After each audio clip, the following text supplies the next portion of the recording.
नमस्कार, मी रणजित बंडू कांबळे, मुक्काम पोस्ट शिपोशी, तालुका लांजा, जिल्हा रत्नागिरी, आता स्थायिक मुंबईमध्ये. ह्यापूर्वी बऱ्याचशा व्हिडिओ टाकले आहेत कोकणस्थ लोकांबद्दल आणि मराठी भाषेबद्दल, पण पुन्हाही मी टाकतोय. मला ते हवत नाही, मला ते सहन होत नाही. कारण जानेवारी महिना झाला की रत्नागिरीच्या ठिकाणी बरेचसे नेपाळी लोक येतात. तिथून बऱ्याचशा बसेस भरून देवगड, मालवण ह्या ठिकाणी जातं. कशासाठी? तर आंब्याचा सीझन आहे. लाखो करोडची उलाढाल असते. का? तर कोकणस्थ किंवा मराठी मुलं कामं करत नाहीत असं तिकडच्या बागायतदारांची म्हणणं आहे. हरकत नाही, चालेल. त्याच्यानंतर असं एक आहे की मे जून ह्या 2 महिन्यात कोकणातली जी 10वी-12वी मुलं पास झालेली आहेत ती कोकण सोडून निघतात चंदेरी दुनियात किंवा शहरी. का? तर त्यांना तिथं राहायचं नसतं.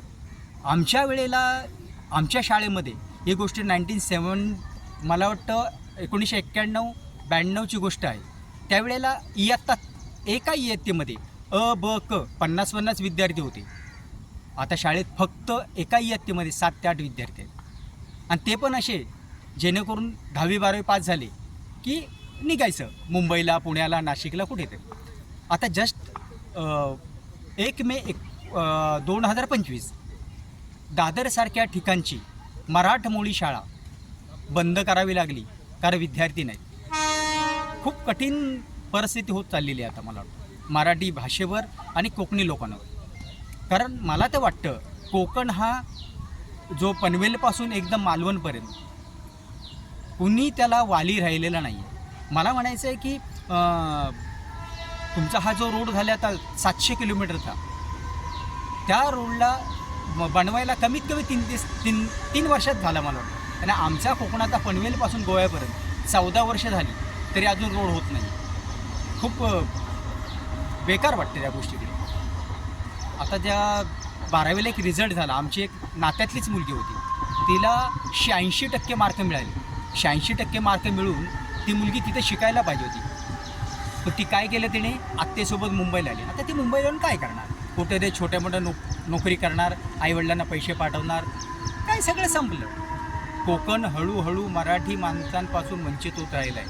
ह्यापूर्वी लोक म्हणायची, म्हणजे आम्हाला आठवतं आमच्या जुन्या लोकांकडून ऐकलं आहे की मुंबई ही फक्त कोळी आणि आगरी लोकांची होती आणि पारशी लोकांची, पण ते आता पारशी लोक तर संपतच आलेत, कोळी आगरी तर काय क्वचित राहिलेत. कुठल्या लोकांनी मुंबईवरती, महाराष्ट्रावरती कब्जा केला आहे हे आम्हाला सगळ्यांना ज्ञात आहे. अजूनही वेळ गेलेली नाही. अजूनही सगळ्यांनी एकत्रित यावं, सगळ्यांनी एकजूट व्हावं आणि कोकण पुन्हा चांगला सुशोभित व्हावा, सुबलाम सुफलाम व्हावा, ही प्रत्येकाकडे माझी अपेक्षा आहे. आणि मुंबईमध्ये जी अवस्था झालेली आहे मराठी भाषेची, त्याच्याकडून काही लोकांनी लक्ष द्यावं. आमच्यासारखे बोलून निघून जातात, पण ह्याचा काही लोकांनी खरंच, जे तत्त्वज्ञानी लोक आहेत, जे हुशार आहेत, विचारवंत आहेत, राजकीय आहेत, मला आवर्जून म्हणावंसं वाटतं राजकीय, आम्ही त्यांना विनंती करू इच्छितो की तुमच्याकडं आमचं नेतृत्व करायची ताकद दिली सरकारने, ते आमचं नेतृत्व करा. मराठी भाषा वाचवा, कोकण वाचवा, ही माझी कळकळीची विनंती आहे. धन्यवाद.